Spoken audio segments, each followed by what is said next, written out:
விருப்பம் போல் துணை அமைய தமிழ் மேட்ரிமோனி ஆப்பை டவுன்லோட் செய்யுங்கள். என்றென்றும் தமிழர்களின் நம்பர் 1 சாய்ஸ். ஐபிஎஸ் ஃபினான்ஸ் உங்களுக்கு பயனுள்ளதாக இருந்ததுன்னா உங்கள் நண்பர்களுக்கு உறவினர்களுக்கு நிச்சயம் வந்து ஷேர் பண்ணுங்கள். இன்றைக்கி மார்க்கெட் நிலவரத்தை பார்த்துடலாம். நிஃப்டியை பொறுத்த வரைக்கும் 50 புள்ளிகள் அதிகரித்து 23,205 முடிஞ்சிருக்கு. சென்செக்ஸை பொறுத்த வரைக்கும் 115 புள்ளிகள் அதிகரித்து 76,520 முடிவடைஞ்சிருக்கு. வாங்க நம்ம பொருளாதார விமர்சகர் நாகப்பன் சார்ட்ட அதை பற்றி கேட்டு தெரிஞ்சுக்கலாம். சார் வணக்கம். வணக்கம் சிபி. நிஃப்டி சென்செக்ஸ் நேத்தை விட கம்பேர் பண்றப்ப நீ கொஞ்சம் பாசிட்டிவா தான் முடிஞ்சிருக்கு. இருந்தாலும் கூட 23,500 தொடல. எப்படி சார் பாக்குறீங்க? இல்ல அதேதான், அந்த ஒரு பேரிஷ் ட்ரெண்ட் ஆரம்பிச்சதனுடைய ஒரு இதுல ஒரு புல் பேக் இருக்கு, அப்படிதான் பாக்குறேன். இது ஒரு புல் பேக் ரேலியா தான் பாக்குறேன். அதனால அன்டில் அந்த 23,500 ஒரு டெசிசிவா கிராஸ் பண்ற வரைக்கும் நம்ம வந்து அந்த சைடுக்கு போக முடியாது. இது இந்த சைடுக்குள்ள இருக்கக்கூடிய ஏற்ற இறக்கங்கள் தான், அப்படிதான் நான் பாக்குறேன். பிராடர் நீங்க இண்டெக்ஸ் எடுத்துக்கிட்டீங்கன்னா நீங்க சென்செக்ஸ்ல வந்து ஒரு 18 பங்குகள் விலையேற்ற பங்குகள், 12 பங்குகள் விலையிறக்க பங்குகள், பட் பெரும்பாலும் பெரிய மாற்றங்கள் எதுவுமே இல்லை. வெயிட்டேஜ் ஒரு வைல்டு மூவ்மெண்ட்னு சொல்ற அளவுக்கு எதுவும் இல்லை. அண்ட் பிராடர் மார்க்கெட் அது பாத்தீங்கன்னாலுமே வந்து இன்னைக்கு 1575 அட்வான்ஸ், 1236 டிக்ளைன் இன் என்எஸ்சி. இன்னுமே 52 வீக் லோ 81 இருக்கு. ஹை வந்து 18 தான். அதே மாதிரி லோயர் சர்க்யூட் ஹிட் பண்ணது 79, upper circuit 78. So beyond the index பாத்தீங்கன்னா இன்னமும் ட்ரெண்ட் வந்து ஒன்றும் பெரிய ஒரு சாலிடா ஒரு புல்லிஷா மாறின மாதிரி எனக்கு தெரியல. நெகட்டிவா தான் இருக்கு, அதான் நான் பாக்குறேன். அக்ராஸ் த போர்டு ஒரு 2 செக்டார் தவிர, ரியாலிட்டி, அந்த மாதிரி ஆட்டோ, ஐடி, இந்த ஒரு மீடியா, இது மாதிரி தவிர பார்த்து எல்லாமே வந்து சைட்வேஸ் மூவ்மெண்ட்ல இருக்கு பார்க்க முடியுது. வீக்னு சொல்ல மாட்டேன், but sideways movement. Nifty mid cap வந்து கிட்டத்தட்ட 2% இன்க்ரீஸ் ஆயிருக்கு. ஏதாவது ரீசன் இருக்குங்களா? இல்ல, நிஃப்டி மிட் கேப் மட்டும் இல்ல, அதுக்கப்புறம் பாத்தீங்கன்னா இந்த நிஃப்டி நெக்ஸ்ட் 50 அதுவும் 1% ஏறி இருக்கு. இது சாதாரண ஒரு நார்மலான ஒரு புல் பேக்கை தான் நான் பாக்குறேன். அதுல மெயினா வந்து இந்த பார்மா பங்குகள் கொஞ்சம் புல் பேக் வந்திருக்குது. மிட் கேப்னுடைய தாக்கத்துல இருக்கலாம், அது இருக்கிற வாய்ப்பு இருக்கு. அல்ட்ராடெக் சிமெண்ட் லிமிடெட் இன்னைக்கு 6% இன்க்ரீஸ் ஆயிருக்காங்க சார். அவங்களோட Q3 ரிசல்ட் வெளியாயிருக்கோ? ஆமா, அவங்களுடைய 3ஆம் காலாண்டு முடிவுகள் வெளியா இருக்கிறது. 1470 கோடி ரூபாய் லாபம், எஸ்டிமேட்டுக்கு மேல பெட்டரா வந்திருக்குன்னு சொல்லி. ஆனா நெட் ப்ராஃபிட் வந்து 17% குறைஞ்சிருக்கு. இதுக்கு முந்தைய இதே காலகட்டத்தோடு ஒப்பிட்டு பார்க்கும் பொழுது 17% குறைஞ்சிருக்கு நிகர லாபம். பட் எதிர்பார்த்ததை விட எஸ்டிமேட்டோட பெட்டரா இருக்கு. சண்டே எதிர்பார்த்ததை விட பெட்டரா இருக்குங்கிறதுனால அந்த பங்கினுடைய விலை இன்னைக்கு ஒரு ஏறுமுகத்துல தான் இருந்ததை பார்க்க முடிந்தது. அதானி எனர்ஜி சொல்யூஷன்ஸ் கூட இன்னைக்கு வெளியிட்டிருக்காங்களா சார் அந்த Q3 ரிசல்ட்? ஆமா, நிறைய நிறுவனங்கள். நான் முதல்ல அந்த காலாண்டு முடிவுகளை பார்த்துருவோம். அதானி எனர்ஜி சொல்யூஷன்ஸ் வந்து நிகர லாபம் 73% அதிகரிச்சு 562 கோடி ரூபாய். 73% சார்? ஆமா, அடேங்கப்பா. ரெவென்யூ அதே மாதிரி 28% ரைஸ் ஆயிருக்கு. ரெவென்யூ 28% தான், பட் நிகர லாபம் 73% ரைஸ் ஆயிருக்கு. பாட்டம் லைன் growth அதிகமா இருக்கிறத பார்க்க முடிகிறது. இன்கம் வந்து 6,000 கோடி சொல்லியிருக்காங்க இந்த 3வது காலாண்டுல. இதுக்கு முன்பு 4,824 கோடியாக இருந்தது. இந்த அளவுக்கு இன்க்ரீஸ் ஆயிருக்குன்னா அது வந்து ஷேர் மார்க்கெட்ல எதிரொலிச்சிருக்குங்களா சார் இந்த அதானி எனர்ஜி சொல்யூஷன்ஸ்? பங்கினுடைய விலை வந்து ஸ்டேபிளா தான் இருக்கிறத நம்ம பார்க்க முடிகிறது. அதுல வந்து நிச்சயமா இதுல ஒரு விஷயத்தை நம்ம கவனிக்கணும். பங்கினுடைய இந்த முடிவுகள் வருவதற்கு முன்பே வந்து பங்கினுடைய விலையில நீங்க ஏற்றத்தை பெரும்பாலும் பார்த்துடுறீங்க. அதனால அந்த பங்கினுடைய முடிவுகள் வர்ற அன்னைக்கு ஒரு பெரிய தாக்கம்ங்கிறது பொதுவாக இருக்காது. வேற என்னென்னங்க சார் வந்திருக்கு Q3 ரிசல்ட்? இன்னைக்கு பாத்தீங்கன்னா அல்ட்ராடெக், அதானி போக ஜி என்டர்டைன்மெண்ட் அதனுடைய 3ஆம் காலாண்டு முடிவுகள் நிகர லாபம் 180% அதிகரிச்சு 164 கோடி ரூபாய். அதனால பங்கினுடைய விலை பாசிட்டிவா தான் இன்னைக்கு இருந்தது. ரிசல்ட் வந்த பொழுது அதுக்கு பிறகு ஒரு 3% அது அதிகரிச்சதை நம்ம பார்க்க முடிந்தது. ரென்சார் டெக்னாலஜி அப்படிங்கிற ஒரு நிறுவனம், அதுவுமே வந்து Q3 ரிசல்ட் நல்லா இருக்கு அவங்களுடைய. அதனால அந்த பங்கினுடைய விலை வந்து கணிசமா ஏற்றத்தை இன்னைக்கு பார்க்க முடிந்தது. நிகர லாபம் வந்து 207 கோடி ரூபாய். இதற்கு முன்பு EBITன்னு சொல்லுவோம், earnings before interest, depreciation and taxation, 180. நெட்டா சொல்லணும்னா லாபம் அதிகரிச்சிருக்கு பொதுவாக. பட் ப்ராஃபிட்டபிலிட்டி பாத்தீங்கன்னா இந்த இயர் ஆன் இயர் பேசிஸ்ல பார்க்கும் பொழுது ஒரு சின்ன இறக்கத்துல இருந்ததுனால பெரிய ஒரு பாசிட்டிவான ரிசல்ட் சொல்லிட முடியாது. பட் பங்கினுடைய விலை என்னவோ நல்ல அதிகரிச்சதை இன்னைக்கு பார்க்க முடிந்தது. தென் இன்னும் வேறு சில நிறுவனங்களுடைய முடிவுகள் எதிர்பார்க்கப்படுகிறது. அதெல்லாம் வர வர நம்ம விவாதிப்போம். என்எஸ்சியில் வந்து யூனிக் இன்வெஸ்டர்ஸா தினம் தினம் ஒரு 73,000 பேர் இன்வெஸ்ட் பண்றாங்க ஒரு தரவு வந்து வெளியாயிருக்கு. இந்த டேட்டா எதை சார் குறிக்குது? அதாவது என்ன சொல்லியிருக்காங்கன்னா, தேசிய பங்கு சந்தையில் பதிவு செய்து கொண்டிருக்கக்கூடிய முதலீட்டாளருடைய எண்ணிக்கை அந்த 21 கோடி. இந்த 21 கோடியில வந்து ஓவர்லாப்பிங் இருக்கும். சில பேர் 2 புரோக்கர்ட்ட 3 புரோக்கர்ட்ட அக்கௌண்ட் வச்சிருப்பாங்க. ஒரே பேர் வேற வேற மாதிரி ரெஜிஸ்டர் ஆயிருக்கலாம். ஸோ அது மாதிரி பார்க்கும்பொழுது யூனிக் கிளையண்ட் அப்படின்னு சொல்றது, யூனிக் ரிஜிஸ்டர்ட் இன்வெஸ்டர்னு சொல்றது, அப்படி பார்த்தோம்னா 11 கோடியை தாண்டி இருக்கிறது ஜனவரி 20ஆம் தேதி அன்னைக்கு. இந்த 11 கோடியை தாண்டின அந்த ஜேர்னி பார்த்தீங்கன்னா எப்படி இருக்குன்னா, கடந்த 5 ஆண்டுகள்ல 3.5 மடங்கு அதிகரிச்சிருக்கு. கடந்த 10 ஆண்டுகள்ல 7 மடங்குக்கு மேல வந்து இது அதிகரிச்சிருக்கு. குறிப்பாக இந்த 5 மாசத்துல அவங்க கொடுத்திருக்க டேட்டால என்ன சொல்றாங்கன்னா, குறைஞ்சபட்சம் ஒரு நாளைக்கு 47,000 யுனிக் இன்வெஸ்டர்ஸ்ல இருந்து 73,000 வரைக்கும் அதிகபட்சம் பதிவு செய்து கொண்டிருக்கிறார்கள். புதிய முதலீட்டாளர்களாக முதல் முறையாக பங்குச்சந்தைக்குள், தேசிய பங்குச்சந்தைக்குள் நுழைபவர்களாக ஒரு நாளைக்கு சராசரியாக 47,000 குறைந்தபட்சம், 73,000 அதிகபட்சம் அளவுல பதிவு செய்து கொண்டிருக்கிறார்கள் சொல்லியிருக்காங்க. பாட்டம் லைன் என்னன்னா, 11 கோடி முதலீட்டாளர்கள் பங்குச்சந்தைக்குள் தேசிய பங்குச்சந்தை மூலமாக வந்திருக்கிறார்கள். அதுதான் நமக்கு இது ஓரளவு தெரிஞ்ச விஷயம் தான். ஏற்கனவே வந்து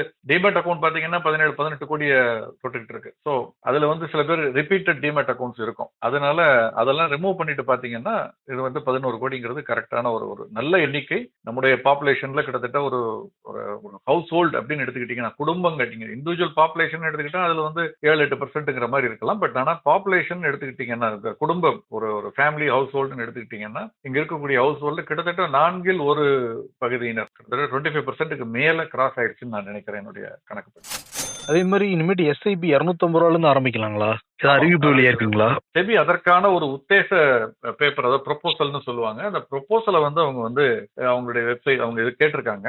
அவங்க ஏன்னா ஏற்கனவே இருக்கு. சில பேர் வந்து இந்த 250ங்கிறத மைக்ரோ எஸ்ஐபின்னு சொல்லி மிக 100 ரூபாய்க்கு அறிமுகப்படுத்துவதா ப்ரொபோசல்லாம் வந்தது. பட் இதுல வந்து ஒரு சிக்கல் என்னன்னா, இந்த 250 ரூபாய் எஸ்ஐபி வந்து எதுக்காக வருதுன்னா, ஒரு ஃபைனான்சியல் இன்க்ளூஷன் சொல்லி சிறு முதலீட்டாளர்கள் பங்குச்சந்தையில நேரடியாக பங்கு முதலீடு செய்ய முடியாதவர்கள் பயத்தின் காரணமாகவோ அல்லது அவ்வளவு பணம் இல்லைங்கிறதுனாலயோ அவங்க அப்படியே போட்டா கூட டைவர்சிஃபை பண்ணி போட முடியாதுல்ல. அப்ப அவங்களுக்குன்னு ஒரு டூல் தான் இந்த மியூச்சுவல் ஃபண்ட். அதுலயும் வந்து 5,000 10,000 இல்லாமல் சிறு முதலீட்டாளர்கள் உள்ள வரணும் அப்படிங்கிறதுக்காக இந்த 250ங்கிறத அவங்க ப்ரொபோஸ் பண்றாங்க. இதுல இருக்கக்கூடிய சிக்கல் என்னன்னா, இதை விற்கக்கூடிய முதலீட்டு அந்த மியூச்சுவல் ஃபண்ட் டிஸ்ட்ரிபியூட்டருக்கோ அல்லது அந்த நடத்தக்கூடிய அந்த மியூச்சுவல் ஃபண்ட் நிறுவனத்திற்கோ பிரேக் ஈவன், அதாவது இதை நடைமுறைப்படுத்துவதில் சில செலவுகள் இருக்கு இல்லையா, அது கொஞ்சம் அதிகமா இருக்கும் டிஸ்ப்ரொபோர்ஷனேட்டா. ஸோ அதை சப்சிடைஸ் பண்றதுக்கும் ஒரு ப்ரொபோசல் அவங்க வந்து பிளான் பண்றாங்க. அந்த காஸ்ட்டை கொஞ்சம் அதிகமா சப்சிடைஸ் பண்ணா நிறைய பேர் அதை விற்பாங்க, நிறைய பேர் அதை வாங்குவாங்க அப்படின்னு. இது ஒரு நல்ல முயற்சியாக தான் எனக்கு தெரியுது. இந்த 250 ஒன்றே ஒரு சேஃப்டி மெஷர் எடுத்திருக்காங்க. அவங்க சொல்லிடுற ப்ரொபோசல் தான். இது ஒரு பேப்பர் கன்சல்டேஷனுக்காக கேட்கறாங்க. நம்ம கருத்தை கேட்கறாங்க. அதுல என்ன கேட்டிருக்காங்கன்னா, இதுல வந்து டெட் ஃபண்ட் கிடையாது.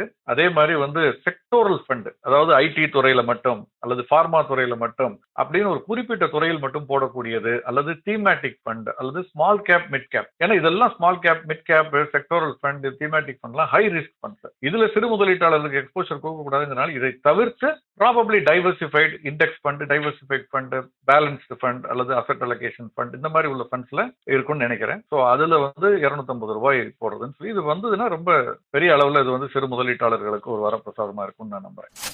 சார், யுஎஸ் வந்து ரஷ்யா ஆயில பேன் பண்ணிருக்காங்க. இதோடைய தாக்கம் இந்தியால எப்படி இருக்கும்?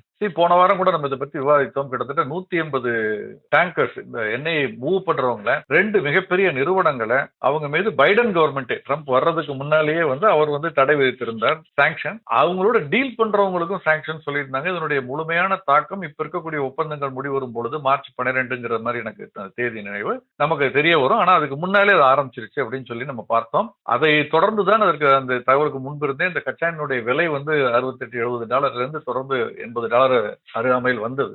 இப்ப அதனால இந்திய ஆயில் ரிஃபைனர்ஸ் இருக்காங்கல்ல, நம்ம இந்தியாவில் இருக்கக்கூடிய நிறுவனங்கள், அவங்களுக்கு சோர்ஸ் பண்ணணும் இல்லையா ரஷ்யன் ஆயில். ஒருவேளை இது நிஜமாவே இதனுடைய முழு இம்ப்ளிமெண்டேஷனால பெரிய தடை வந்து பிரச்சனை அணைச்சு குறைந்த விலையில கிடைக்காதுன்னா அப்ப அவங்க நிறுவனங்கள் நடத்துறதுக்காக இப்ப மற்ற இடங்கள்ல மிடில் ஈஸ்ட் ஏற்கனவே வாங்கிட்டு இருக்காங்க. இப்ப அதை வந்து அதிகப்படுத்துவதற்கான Middle East, Africa, even US. ஏன்னா யூஎஸ் நாங்க வந்து அவர் தான் சொல்லியிருக்காருல நேற்று, ட்ரில் பேபி ட்ரில் சொல்றாரு, நிறைய ட்ரில் பண்ண போறோம், நிறைய ஆயில் எடுக்க போறோம், உலகத்தை ஃப்ரெட் பண்ண போறோம் அப்படின்லாம் சொல்லியிருக்காரு. அது மாதிரி அதனால வந்து அதுக்கான ஒரு ஆல்டர்னேட் அரேஞ்ச்மெண்ட்ஸுக்கு இப்ப தயாராகி கொண்டு வருவதாக தகவல் வெளியே இருக்கிறது. விச் இஸ் குட்னு நான் நினைக்கிறேன். நல்ல விஷயம் தான் அது.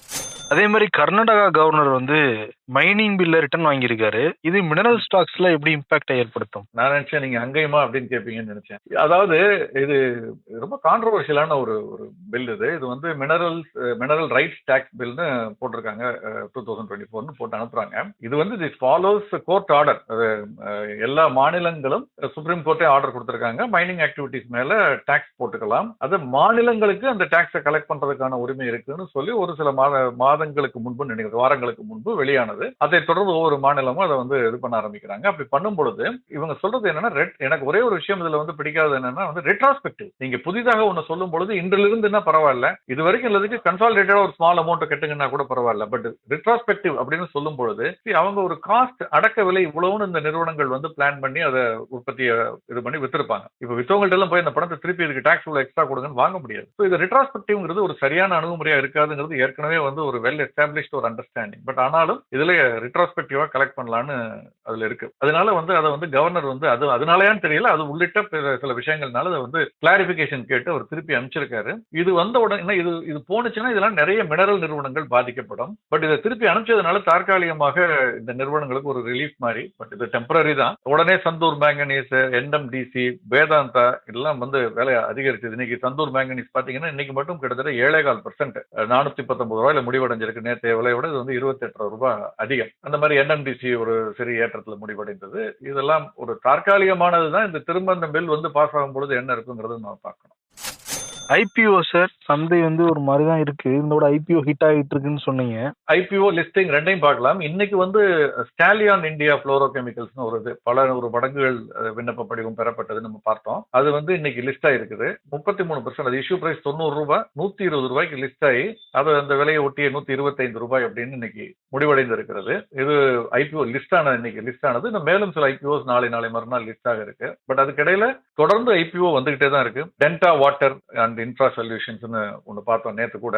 அது வந்து 22, நேத்து தொடங்கி நாளை முடிவடைகிறது. 279 ரூபாயிலிருந்து 294 ரூபாய் அதனுடைய அந்த பங்கினுடைய விலைன்னு வச்சிருந்தாங்க. இது நேத்தே வந்து 10 மடங்குக்கு மேல காலையில துவங்கி 4 மணி நேரத்துல வந்து இதனுடைய விண்ணப்ப படிவம் பெறப்பட்டது. இன்னைக்கு பாத்தீங்கன்னா இப்போ வரைக்கும் 50 மடங்கு விண்ணப்ப படிவம் இதுக்கு வந்து சேர்ந்திருக்கு. ஸோ மார்க்கெட் எப்படி ஆனாலும் பரவாயில்ல, ஐபிஓ மார்க்கெட் இன்னும் ஸ்ட்ராங்கா தான் இருக்கு. அதே மாதிரி இன்னைக்கு வந்து சிஎல்என் எனர்ஜி அப்படின்னு ஒரு தொடங்கி இருக்குது. 235 ரூபாய் குறைந்தபட்ச விலை, 250 அதிகபட்ச விலை. இது 27 தான் முடிவடைகிறது. பட் இன்னைக்கே அவங்களுக்கு தேவையான இது ஃபுல்லி சப்ஸ்கிரைப்டுன்னு சொல்லலாம். இது போக நாளை 2 ஐபிஓ துவங்க இருக்குது. ஹெச்எம் எலக்ட்ரோமேக்ஸ் லிமிடெட்னு ஒன்று 71 75 ரூபாய் விலையிலையும், ஜிபி லாஜிஸ்டிக்ஸ் காமர்ஸ்னு ஒன்று 95 ரூபாயிலிருந்து 102 ரூபாய் விலை பட்டியல்ல நாளைக்கு ஓபன் ஆகுது. பொதுவா இந்த இஷ்யூ சைஸ் நான் முன்னாடி சொன்னதான், இஷ்யூ சைஸ் சின்னதா இருக்கிறதுனால என்னன்னு தெரியல, ஆங்கர் இன்வெஸ்டர்ஸ் ஏற்கனவே இருக்காங்க, ப்ரீ ஐபிஓ இன்வெஸ்டர்ஸ் ஏற்கனவே இருக்கிறதுனால அவங்களுடைய சப்போர்ட்டா கூட இருக்கலாம். பட் ரீட்டைல் இன்வெஸ்டர்ஸும் இதுல வந்து பெரிய அளவில் விண்ணப்பிக்கிறத பார்க்க முடிகிறது. ஸோ இது லிஸ்ட் ஆகும் பொழுது பிரீமியத்துல இருக்கிறதுனால செகண்டரி மார்க்கெட்டுக்கு இதுக்கான தொடர்பு முடிவதற்கு இன்னும் கொஞ்சம் நாள் ஆகும்னு நான் நினைக்கிறேன்.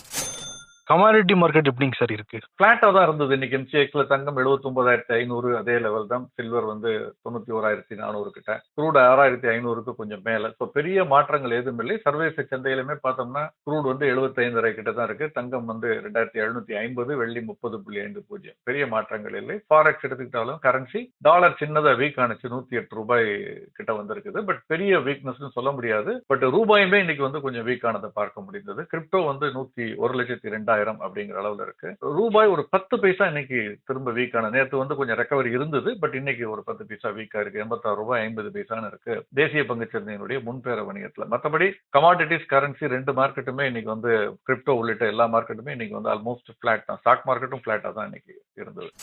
ட்ரம்ப் பதவியேற்ற பின்னாடி அமெரிக்க மார்க்கெட் எப்படி இருக்கு? கொஞ்சம் புல்லிஷா, இந்த அண்டர் கரண்ட் புல்லிஷா தான் இருக்கு. பட் அவர் வர்றதுக்கு முன்னாலே பெரிய அளவுல அதிகரிச்சதுனால இப்ப சமீப காலத்துல வந்து பெரிய ஒரு ஜம்புங்கிறது இல்லை. பட் அண்டர் டோன் பாசிட்டிவா தான் இருக்கு.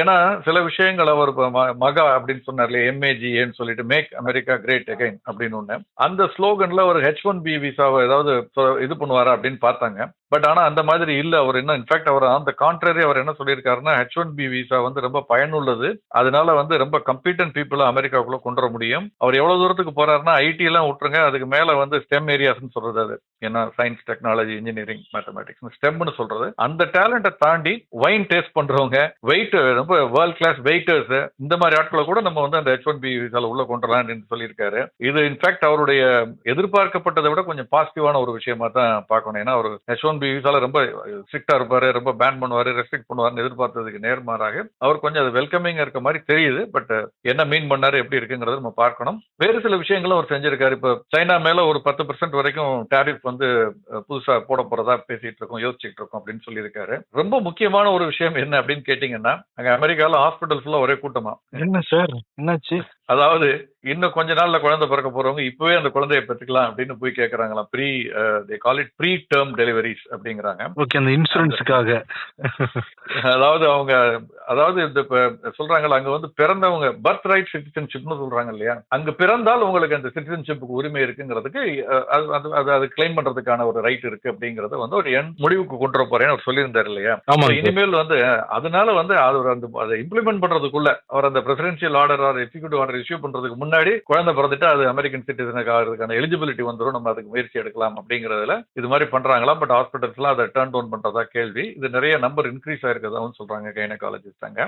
இது வந்து எப்படி போகுங்கிறது நமக்கு தெரியல, பொறுத்திருந்து தான் பார்க்கணும். ஏன்னா அவர் வந்து அந்த ஆர்டர் இஷ்யூ பண்ண ஃபர்ஸ்ட் பண்ணதுல எல்லாம் இது இல்ல. இன்ஃபேக்ட் இன்னொரு சுவாரஸ்யமான ஒரு விஷயம் என்ன அப்படின்னு பாத்தீங்கன்னா, அவர் அந்த எக்ஸிக்யூட்டிவ் ஆர்டர்ஸ் சொல்றாங்க இல்லையா, அது வந்து பேசிக்கலா என்னன்னா வந்து அவர் அதை சைன் பண்றாரு. என்ன சைன் பண்றாருன்னா, இந்த இதெல்லாம் நான் பண்ணணும்னு நினைக்கிறேன், இதெல்லாம் பண்ணுங்கிற ஆர்டர். அதுக்கப்புறம் அது பேஸ் பண்ணி அப்புறம் அவங்களுடைய எக்ஸிக்யூட்டிவ்ஸ் அவங்களுடைய அபிஷியல்ஸ் வந்து அதை ரெடி பண்ணி அதுக்கப்புறம் தான் அது வந்து ஆக்டாவோ அது ஒரு செயல்பாடாகவோ மாறும். அதற்கான ஒரு இன்டென்ட்னு தான் இதை எடுத்துக்கணும். அதை சைன் பண்ண பேனா ரொம்ப பாப்புலர் ஆனிச்சு. அந்த பேனாவை அவர் சைன் பண்ண உடனே நீங்க பாத்தீங்களான்னு தெரியல, அது ஒரு 7-8 பேனா கையில வச்சிருந்து ஒவ்வொரு டைரக்ஷன்லயும் ஒருத்தருக்கும் தூக்கி போட்டாரு. அந்த கிரௌட்ல இருக்கவங்க அதை பிடிச்சு எடுத்துக்கிட்டாங்க. இது நார்மலா அந்த பிரசிடென்ட் சைன் பண்ணோன்னு ஃபர்ஸ்ட் ஒரு 10-15 ஆர்டர் சைன் பண்ணோன்னு அந்த பேனா வேண்டியவங்க பக்கத்துல இருக்கவங்க கொடுப்பாங்க. இவர் அதை தூக்கி போட்டாரு.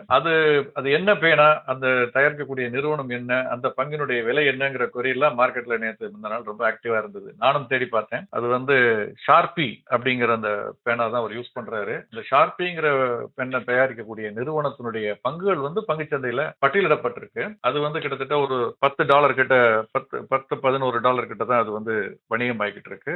நியூவெல் பிராண்ட் அப்படின்னு பேர், NEWELL, நியூவெல் பிராண்ட் இன்கார்பரேட்டட் அப்படிங்கிற நிறுவனத்துடைய பங்கு $10 கிட்ட ட்ரேட் ஆகிட்டு இருக்கு அமெரிக்கால. இது தயாரிக்கக்கூடிய அந்த பேனால தான் அது அவர் சைன் பண்ணாரு. பெரிய பெரிய கையெழுத்துகளாக இருக்கும் அவருடைய. அது வந்து இந்த பென் பட்டா எழுதக்கூடிய பேனா, மார்க்கர் பென், அதுல தான் எழுதினாரு. ஓ, இன்ட்ரெஸ்டிங்கா இருக்கே சார். இந்த அளவுக்கு நீங்க நோட் பண்றீங்களே சார்.